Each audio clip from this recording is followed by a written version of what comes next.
So just to recap, remember the old Lotus I purchased from veteran classic car enthusiast Tom Hale? In the previous episode, I set about replacing that old worn-out suspension in preparation of our visit to the Lotus Factory in a few days' time, a long drive down to Hethel in Norfolk. You see, in my mind, this was so worn out, I consider it a potential death threat, if not addressed before embarking on such a long journey. But as you can see, things were beginning to come together. But another important thing that needed to be addressed were those worn-out front seats, which after years of happy use had become dirty, baggy and ripped in places. Also the headlining, which is disintegrated and disappeared.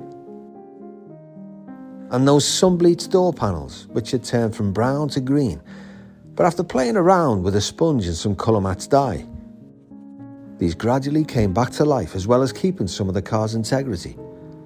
Now it was just down to see Paul the trimmer to check out the progress on those seats.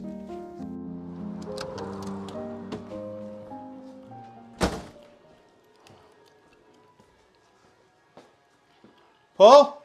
Yeah.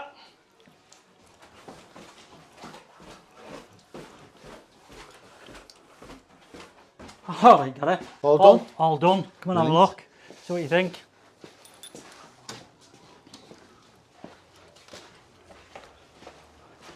Seats, repadded and recovered. Oh, wow. Door cards, done. Do you know what, Paul? It's not a bad match that at all, is it? It's a bit lighter than I thought it was going to be. Yeah, but it's a very, very slight shade lighter. Only slightly.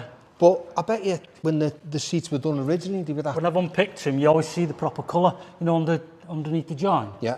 And it was a load lighter. Yeah. So they will dirty I up think over just with the time. atmosphere and people getting in and out. Of course it will. Of course it will, yeah. Absolutely. Have a look at the headline and see what you think. Oh, wow, yeah.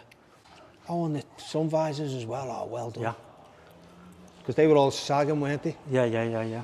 And you see all this, Paul? You Yeah. see the way George has been dyeing it bit by bit that's to come bring out the really brown good, back. hasn't it? Yeah. It's It's not too bad at all. And if we do the dash and the centre console as well. To them pillars over Tops of the pillars, yeah. Give the carpet a good clean. I think it'll look and smell like brand new, or as close to.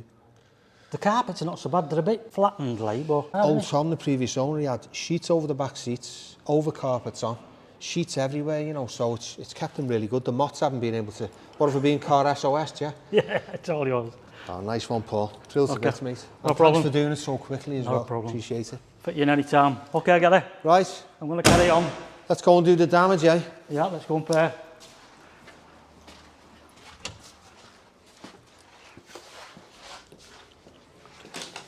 So with that done, I'm back at the ranch and armed with those shiny new parts from P&M.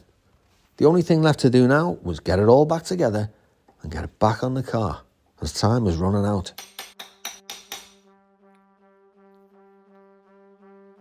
After a bit of a clean-up, of course.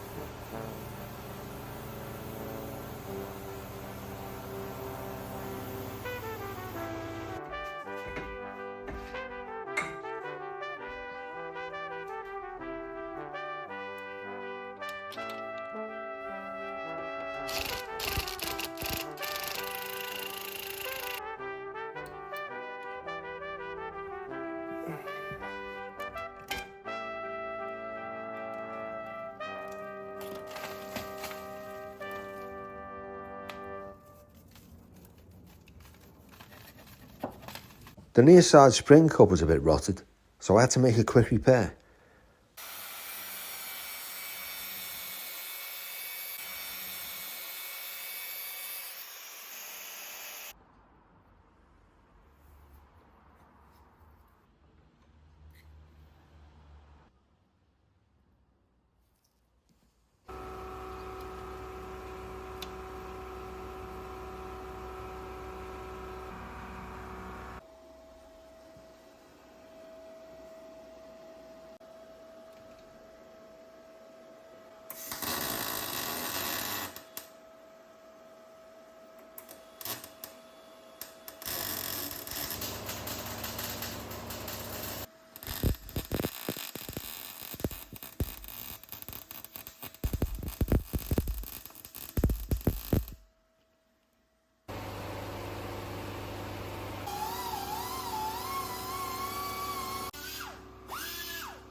But with all these shiny new components, there was an unforeseen delay and a 6 weeks wait for new shocks. So the only thing left I could do was just refit the old ones. For now.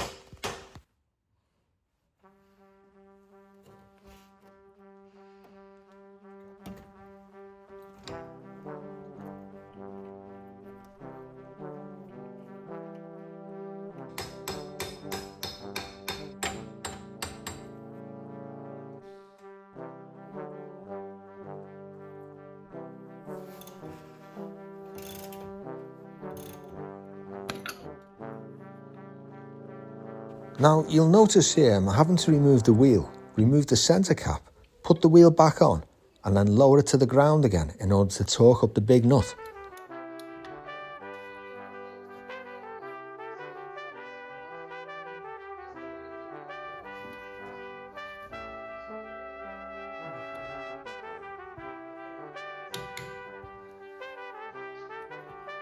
Then it's back off again to fit the all-important split pin.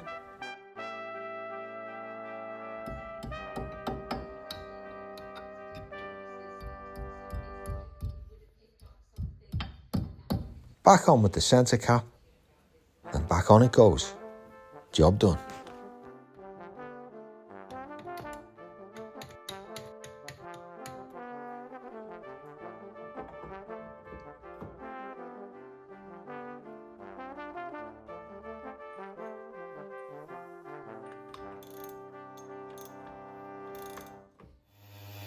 And a quick polish just to get rid of some of that milkiness in the red paint.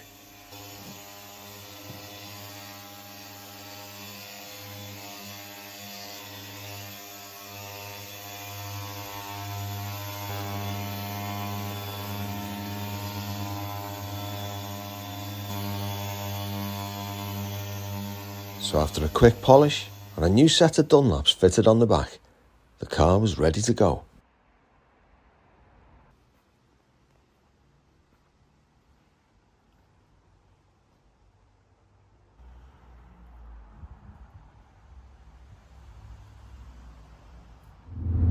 I also decided to fit a new battery, as the original one I purchased the car with had finally died. But on a quick check over at P&M on the way, Hawkeye Pete detected a slight misfire, diagnosing a piece of dirt obstructing one of the jets in the carbs. He quickly blew it out with an air hose, and then more importantly spotted that the car's alternator had also given up the ghost. So it was all hands on deck, and a huge thanks to them, I was finally on my way. Old cars, eh?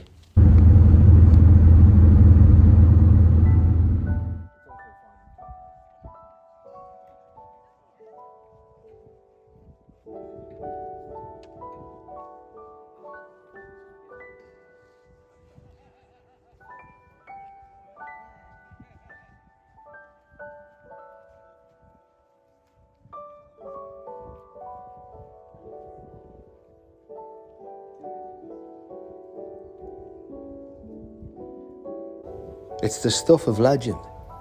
From humble beginnings, a £25 loan and a small workshop in North London, maverick designer and engineer Colin Chapman prioritised simplicity, producing lightweight winning race cars, who along with his team, vision, ambition and tenacity, successfully flew the flag for cars and country. Best epitomised when Jim Clark in 1963, driving a Type 25, was the first to win the F1 Constructors and Drivers titles for Lotus. Graham Hill followed suit in 1968, and others in subsequent years.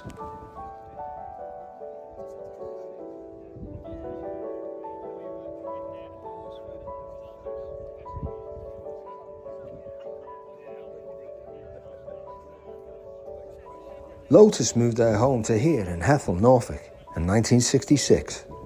An old US Army base, providing plenty of space plus a 2.5 mile racetrack you can still hear in the background.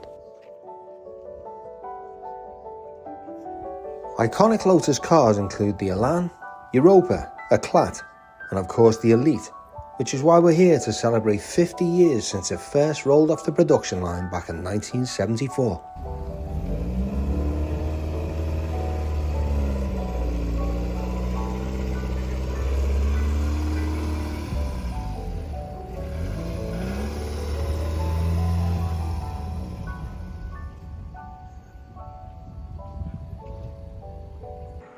Seen this?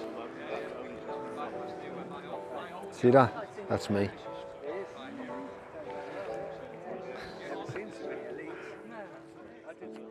Now, before coming down for the event, I was asked would I like to enter the car for the Concours event, but politely declined.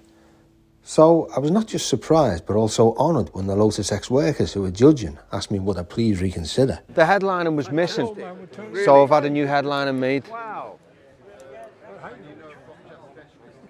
So apart from that, it's never been touched really. It's all original paint. All the wheels are original, never been messed about with. You can tell that. It's even looking a little bit duller than when they came out the factory. I thought Only a bit. Should they be dull though out of the factory, not shined up? Shiny. Oh, bit shiny. How long have you had it? 18 months. And it even had the, it's got the water bag in the back. I mean, I've left it at home, but it's got the original rear washer bag hanging in the back, yeah. Could you do us a favour? Yeah, sure, yeah. Put the bonnet, yes. Oh.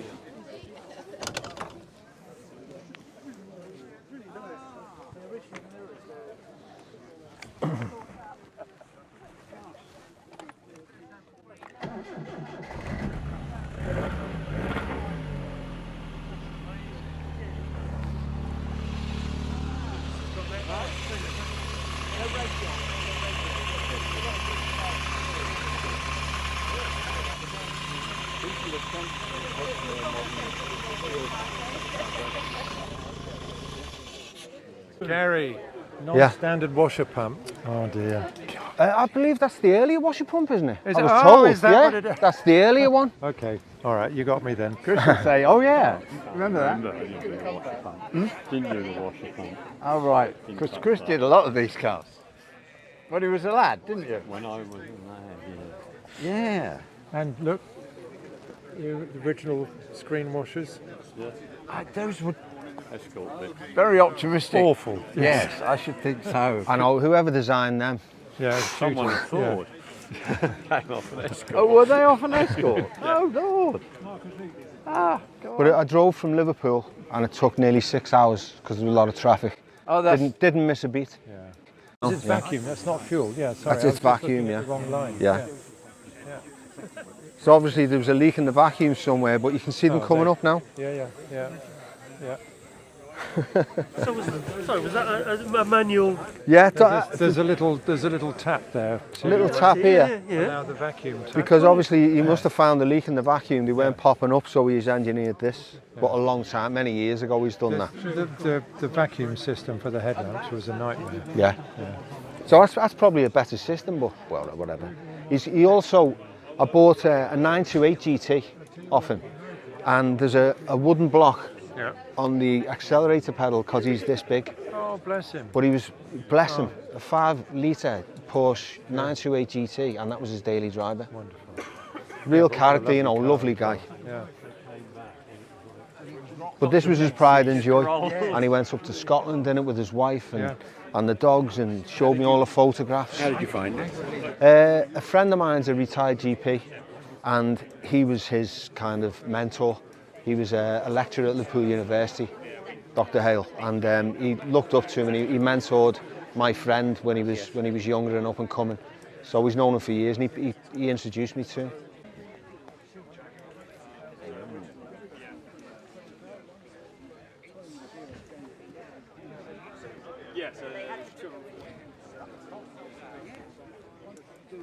And I was delighted when it was announced that Colin's beautiful yellow Elite was announced as a winner.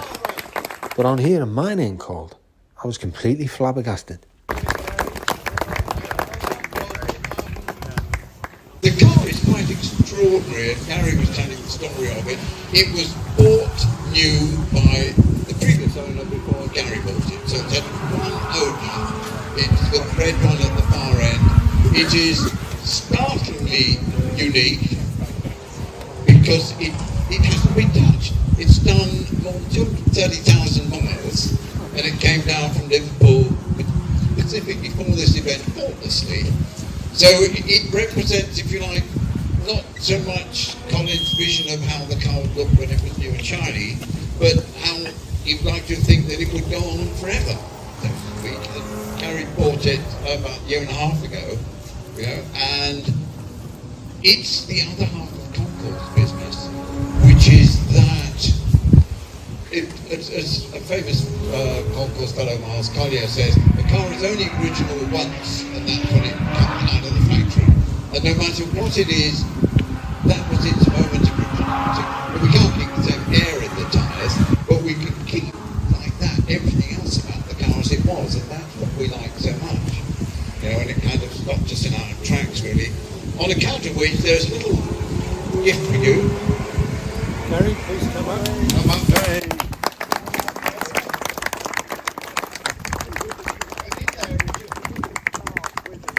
You've got to keep it like that. Well, you have. We don't want £100,000 rebuild on the thing, and then we don't recognise it, you know. Well, that's good, because they haven't got £100,000. Well, that's a man from Liverpool. Yes. It's not anybody who said, oh, we could do it. For two. Free, yeah. No, because then it's not the same car, is it? No, and I think that's wonderful. No, there's something to be said for a car staying original, you know, it's only original once. And I think it's lovely to respray a car and, you know, get it as new as possible, but you're right, it's only original once. Yes. And with one who's survived so long in that condition. I mean, he's owned it since, you know, the mid-70s, and it's been with the same And he's owner. still around, and he's 95 years old. 95 years old. And there's a spider who's just, yeah, which is And fantastic. it's a pride and joy right the way through his life. Yeah. Well, then you have to tell him that it's been appreciated. I can't wait to By tell all these him. Lotus. They'll be on your phone and say, hey, guess what? Well, she's great. So, yeah, thank you for bringing, and thank you all the other people for bringing them. It wasn't that there were great holes in the stories of the other cars, it's just that, you know, if you're giving a prize, then you have to give it to somebody, that's for sure, you know, and that was a very worthwhile winner. But the other cars, it's just great that, you know, we've got them here, and they still really like them, and they care about them, you know, and they're fun. That's all you need out of them. And with the crescendo of Sinclair's C5s, it marked a wonderful end to a lovely day. You know, I can't wait to tell Tom the news.